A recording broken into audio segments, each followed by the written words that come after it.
ทันข่าวกับผมเดียวทันจนงามเรือนนะครับและชวนเพื่อนรู้ทันข่าวสารการเตือนภัยรูปแบบต่างๆนะครับผมเห็นมีเพื่อนๆเนี่ยเข้ามาคอมเมนต์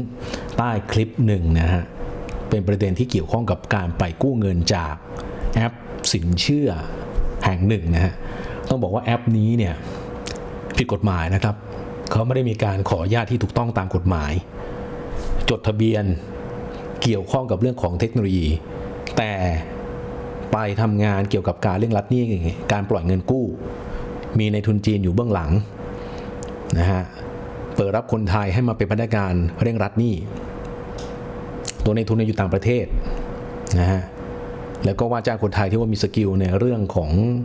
การวางระบบการเร่งรัดหนี้เนี่ยให้มาทำหน้าที่ในการทวงเงินนะโดยจากการที่สร้างแอปขึ้นมาสร้างเว็บไซต์ขึ้นมานะครับทำเนื้อหายิงโฆษณาเพื่อที่จะไปตวงหาคนที่ว่าเป็นผู้เสียหายที่ว่าเขาเนี่ยหลังพิงฝาแล้วไม่รู้จะทำยังไงไม่รู้จะไปกู้เงินจากที่ไหนเพราะว่าถ้าเกิดไปสถาบันการเงินเนี่ยด้วยความเชื่อว่าคงจะกู้ไม่ได้เพราะต้องขอหลักฐาน1 2 3 4 5เยอะแยะมากมายเข้าถึงยากก็เลยเข้าไปในเรื่องของเทคโนโลยีแอปเงินกู้ซึ่งแอบอ้างว่าถูกกฎหมายโฆษณาอ้างว่ายืมเงินไปแล้วสามารถใช้เงินในระยะเวลา90วันแต่พอกดเข้าไปจริงๆเข้าต้องใช้เงินชดใช้เงินเนี่ย7วันดังนั้นหากว่าคุณสมัครไปแล้วนะครับที่ว่าเพื่อนท่านหนึ่งมาถามนี่นะอย่างแรกเลยนะฮะผู้ก่อเหตุเนี่ยเขาจะได้ข้อมูล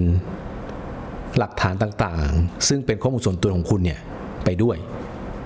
นะฮะหรือบางทีเนี่ยวิธีการนะของผู้ก่อเหตุนะเขาจะโอนเงินมาให้คุณเลยและกดดันให้คุณเนี่ยชดใช้เงินเขาแบบไม่จบไม่สิ้นมีการหักค่าธรรมเนียมด้วยไม่ได้เงินแบบเต็มจำนวนนะฮะอันนี้พอผู้ก่อเหตุเนี่ยได้หลักฐานข้อมูลส่วนตัวของคุณไปแล้วเนี่ยเช่นบัตรประจำตัวประชาชนที่คุณถ่ายรูปส่งไปให้เขาถ่ายคู่กันผู้ก่อเหตุเนี่ยสามารถเอาบัตรนั้นเนี่ยนะฮะที่ถ่ายมาเนี่ยไปหลอกลวงผู้คนต่อได้นะฮะเมื่อไหร่ถ้าเกิดว่าผู้ก่อเหตุนะฮะมาทวงเงินคุณนะคุณบอกเขาว่าคุณต้องการที่จะชดใช้หนี้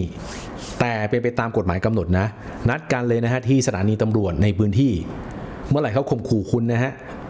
จะส่งพักสนามมาหรือโทรไปหาบุคคล2 3 4ถึงแจ้งความได้เลยนะตั้งสติครับพวกนี้เนี่ยจะชอบขู่คนที่จิตอ่อนคุณตั้งสตินะฮะใจแข็งๆไว้และ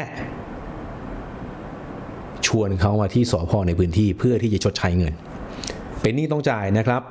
ผมไม่ได้บอกว่าไม่ให้คุณชดใช้หนี้นะคุณเป็นหนี้ต้องจ่ายนะแต่คุณเนี่ยเชิญเขาไปที่สภ.ในพื้นที่เลยเขาขู่เขาจะฟ้องคุณให้มันฟ้องมาเถอะครับมันทำผิดกฎหมายหนูบอกว่าให้คุณชวนเขาไปที่สภ.ในพื้นที่นะครับและไปอธิบายให้คนใกล้ชิดฟังญาติพี่น้องครอบครัวนะเพื่อนฝูงคนที่ทำงานและผู้บังคับบัญชาเอาคลิปนี้นะฮะผมพยายามทำคลิปแล้วก็พูดซ้ำๆกันเนี่ยตลอดเลยเมื่อไหร่มีคำถามมาเพราะเราอยากจะคลายทุกข์ให้กับผู้คนฮะคุณเอาคลิปนี้ไปให้หัวหน้างานคุณว่าคุณตกเป็นผู้เสียหายนักข่าวบอกมาแบบนี้นะครับผมทำรายการสถานีประชาชนนะฮะเป็นสื่อสาธารณะแห่งแรกของประเทศไทยนะทางไทย PBS กฎหมายเลข3ทุกวันจันทร์ถึงวันศุกร์นะฮะตอนบ่าย2 5 นาทีจนถึงบ่าย3และมีรายการทางออนไลน์โดยเฉพาะก็คือรายการสถานีประชาชนยกกำลัง3ตอนบ่าย3 15 นาที Facebook ไทย PBS แล้วก็ไทย PBS New นะรบกวนเนี่ยคุณช่วยเอาคลิปนี้ไปให้หัวหน้างานคุณอธิบายฟังว่าคุณตกเป็นผู้เสียหายหัวหน้างานช่วยเข้าใจหน่อยไม่ใช่หัวหน้างานเนี่ยคุณไปกดดันเขามีคนเสียหายจากกระบวนการแอปเงินกู้ปีหนึ่งนี่หลัก100 ล้านเหลือจะมากกว่านั้นนะครับถามว่าผมรู้ได้ยังไงรู้สิฮะผมมีโอกาสได้คุยกับคนระดับบนๆเลยนะของกระบวนการแอปนี้และเขาต้องการให้ตำรวจกวาดล้างให้สิ้นซากด้วยเนื่องจากว่าเขาสงสารคนไทยด้วยกันฮะ มีหลายคนนะที่ว่าเขาไปโทรไปทวงเนี่ยหรือได้ยินเครือข่ายของเขาเนี่ยโทรไปทวงเพราะอะไรฮะเขาสามารถเปิดระบบเนี่ยเพื่อมอนิเตอร์ฟังเสียงได้ว่าลูกน้องเขาเนี่ยมีวิธีการทวงเงินยังไงบางคนกดดันครับเครียดจะฆ่าตัวตายเลยนะฮะไม่ใช่เรื่องเล่นๆนะครับไอกระบวนการนี้มันมาสร้างความเสียหายนะแล้วขอที่เธอหากว่าวันหนึ่งนะฮะพนักงานที่ว่าคุณสมัครงานไปกับบริษัทนี้นะฮะผมเห็นทุกอย่างหมดแล้วผมมีหลักฐานอยู่คุณเนี่ยถือว่าเป็นตัวการเลยนะฮะหากว่าไม่มีคนไทยไปช่วยเขานะให้กับในทุนต่างชาติเนี่ยเรื่องแบบนี้มันจะไม่เกิดขึ้นเลยคุณอย่าคิดว่าคุณเนี่ยไม่ได้เป็นผู้ที่ทำผิดนะครับคุณอยู่ในเครือข่ายของเขาอะแม้ว่าเขาจะมีการจดทะเบียนถูกต้องมีประกันสังคมให้กับคุณนะสำหรับพนักงานนะฮะที่ไปเร่งรัดหนี้เนี่ยแต่เขาจดทะเบียนไม่ได้ตรงตามวัตถุประสงค์เลยที่สำคัญเขาไม่ได้มีการขออนุญาตที่ถูกต้องตามกฎหมายนะครับเกี่ยวกับการปล่อยเงินกู้ทำไมครับผมก็รอเนี่ยเจ้าหน้าที่นะ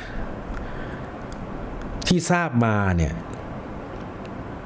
คนที่ให้ข้อมูลกับทางตำรวจนะฮะก็ได้รับข้อมูลว่า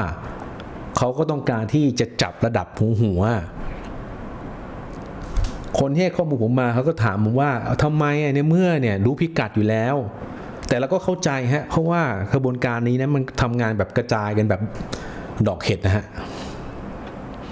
ทำงานแบบ work from home ไม่ได้แบบอยู่ออฟฟิศเดียวกระจายหมดฮะตามจับยากแต่ในเมื่อถ้าเกิดว่ามีหลักฐานมีผู้ร้องเรียนบริษัทเขาอ่ะก็รู้อยู่แล้วว่าชื่ออะไรปิดได้ไหมครับทำเรื่องยังไงที่จะไประงับยับยั้งแม่มีการดำเนินการอยู่ยังเปิดอยู่เลยนะฮะผมพยายามทำคลิปเนี่ยเผยแพร่ให้ผู้คนเนี่ยได้มีภูมิรู้เรื่อยๆนะฮะเพื่อป้องกันยังยืนอยู่เคียงข้างประชาชนอยู่จำได้ว่าแรกๆเลยนะฮะมีผู้เสียหายเนี่ยเขาพยายามที่จะหาสื่อมวลชนเขาก็ทักมาที่เพจผมเขาบอกว่าสื่ออื่นบางทีเนี่ยไม่ค่อยสนใจเลยทุกวันนี้เนี่ยพอเป็นข่าวดังค่อยสนใจและตอนนี้ก็เริ่มเงียบไปแล้วแต่ว่าความเสียหายยังเกิดขึ้นอยู่